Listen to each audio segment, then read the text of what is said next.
Thanks for watching. Don't forget to like, comment, share and subscribe to Mufti Tariq Masood, famous scholar. مشورہ وہ نہیں کرتا جو اپنے آپ کو فنٹر سمجھتا ہے. وہ کہتا ہے میں نے ہر پہلو سے غور کر لیا ہے. بھائی ہو سکتا ہے بہت سے پہلو آپ کے سامنے ہو ہی نہیں. عین ممکن ہے جب آپ مشورہ لو تو کچھ ایسے پہلو سامنے آ جائیں جن کی طرف آپ کا دماغ گیا ہی نہیں تھا. ہمارے نبی صلی اللہ علیہ وسلم نے صلح حدیبیہ کے موقع پر جب مشرکین مکہ سے ایگریمنٹ کیا, مشرکین نے کہا آپ اب احرام کی حالت میں آ چکے تھے, آپ اس سال عمرہ نہیں کر سکتے. اب شریعت میں حکم ہے کہ احرام کو کھول کے سر مڈوایا جائے, سر منڈائیں گے تو احرام کھلے گا. اب نبی صلی اللہ علیہ وسلم نے صحابہ کو حکم دیا سر مڈا لو اور احرام کھول دو. یہ ایسا ہی جیسے نماز میں نیت توڑنے کا کسی کو کہا جائے, مشکل کام ہوتا ہے نا. تو صحابہ نے کہا ہم نے احرام میں آ گئے, عمرہ کیے بغیر تو احرام کھول نہیں سکتے نا, اب کیسے کھول دیں احرام, دم بھی دینا پڑتا ہے اس میں اور عمرہ بھی واجب ہو جائے گا. تو ایک عبادت کو ادھورا چھوڑ کے ہم کیسے احرام کھول دیں, سر منڈا کے ابھی عمرہ کیا نہیں ہے اور احرام میں آ کے ہم کیسے احرام کھول دیں, کیونکہ پہلے زندگی میں کبھی ان کے ساتھ ایسا ہوا نہیں تھا. اور کھولے بھی مشرکین کے کہنے پر, کافروں کے کہنے پر, اور ان کا کوئی مطالبہ بھی معقول نہیں ہے, سارے غلط مطالبے. تو ان کے غلط مطالبے بھی مانیں اور عمرہ بھی چھوڑ دیں اور احرام بھی اتار دیں. تو نبی صلی اللہ علیہ وسلم نے حکم دیا, صحابہ کی نہیں دل مائل ہو رہا تھا, تو آپ نے اپنی زوجہ سے مشورہ لیا کیا کریں. انہوں نے فرمایا یا رسول اللہ آپ ان کو حکم نہ دیں, خود سر منڈا کے احرام کھول دیں, آپ کی دیکھا دیکھی یہ کر لیں گے. کہیں نہیں ان کو, عمل کر کے دکھائیں, کیونکہ ان کے ذہن میں یہ آ رہا تھا نا کہ یہ تو ایک غلط کام ہے. تو جب نبی کو دیکھیں گے کرتا ہوا تو بھائی نبی سے زیادہ پرہیزگار کون ہو سکتا ہے. تو جتنا بھی آپ ان کو کہتے رہیں گے یہ نہیں مانیں گے. تو آپ صلی اللہ علیہ وسلم نے اپنی زوجہ سے مشورہ لیا, انہوں نے مشورہ دیا کہ ایسا کہیں. پیغمبر خدا ہو کر بھی مشورہ لے رہے ہیں کہ بھائی کوئی ممکن ہے ان کے ذہن میں کوئی ایسی بات آ جائے جو میرے ذہن میں نہیں ہے. تو مشورے کا حکم اس لیے بھی ہے کہ جو مشورہ نہیں لیتا وہ اپنے آپ کو دنیا کا سب سے بڑا فنٹر سمجھتا ہے, اور اللہ کو فنٹر سمجھنے والے پسند, فنٹر گیری اسلام میں پسندیدہ نہیں ہے. اور بھائی ہو سکتا ہے تم بڑے فنٹر ہو, بڑے ذہین ہو, لیکن ممکن ہے دوسری کی دماغ ایسی طرف چلا جائے تمہارا ذہن نہ گیا ہو. کیا خیال ہے بھائی, غلط کہہ رہا ہوں تو بتا دیں. تو ہمارے نبی نے تو سکھایا ہے, آپ سے بڑا, آپ سے زیادہ ذہین کون ہو سکتا ہے. تو آپ صلی اللہ علیہ وسلم نے یہی مشورہ پر عمل کیا کہ بھائی کہنے کا فائدہ نہیں ہے, سر مڈا لو. جب صحابہ نے دیکھا نبی نے سر مڈا لیا تو بہت سب نے سر مڈانا شروع کر دیا, سب نے حرام کھول لیا.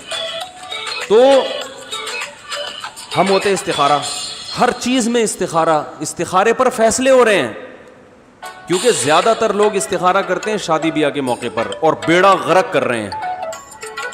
زیادہ تر نکاح کے موقع پہ استخارے نکال کے رشتوں کا بیڑا غرق کیا جا رہا ہے.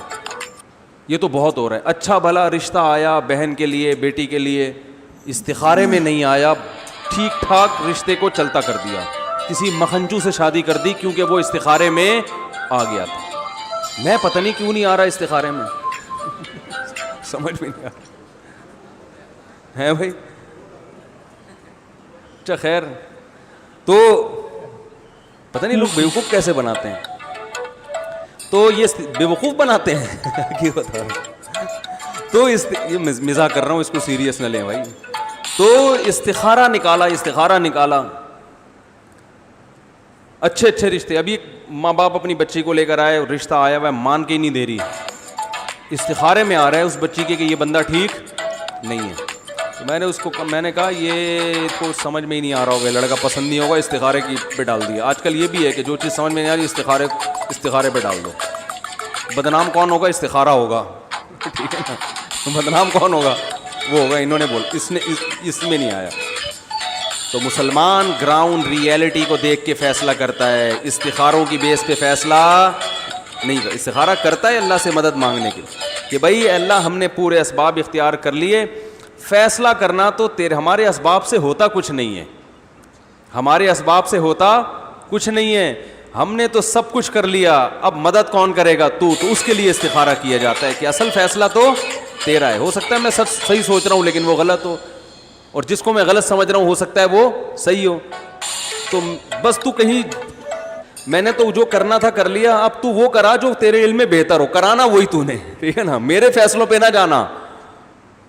تو ہمارے نبی نے غزوہ خندق میں مشورہ لیا صحابہ سے.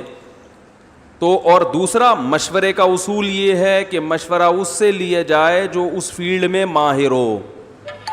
سمجھ میں آ رہی ہے بات؟ جنگ لڑنی ہے, مشورہ حکیم سے لے رہے ہیں. مشورہ کس سے؟ وہ غزوہ خندق میں آپ صلی اللہ علیہ وسلم نے جنگ میں قبائل کی جنگ کو روکنا تھا نا, دفاع کرنا تھا. تو یہ نہیں کہ عرب کے جتنے حکیم ہیں, ایران کے جتنے حکیم ہیں سب کو بلا لیا ہو, ایسا نہیں ہے. جنگی ماہرین کو بلایا, اور آپ صلی اللہ علیہ وسلم نے خاص طور پر وہ یہ جنگ ایران میں ہوا کرتی تھی کہ چاروں طرف سے قبائل, تو سلمان فارسی سے مشورہ لیا کہ عرب تو اس جنگ کے عادی ہے ہی نہیں, آپ بتاؤ کیسے یعنی اس موقع پر ہم کیسے ڈیفینس کریں.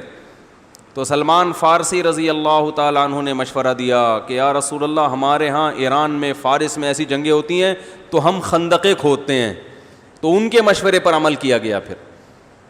تو اس لیے ہمارے جو بھی فیصلے ہوں میرے بھائی, گراؤنڈ ریئلٹی کو سامنے رکھ کے ہونے چاہیے.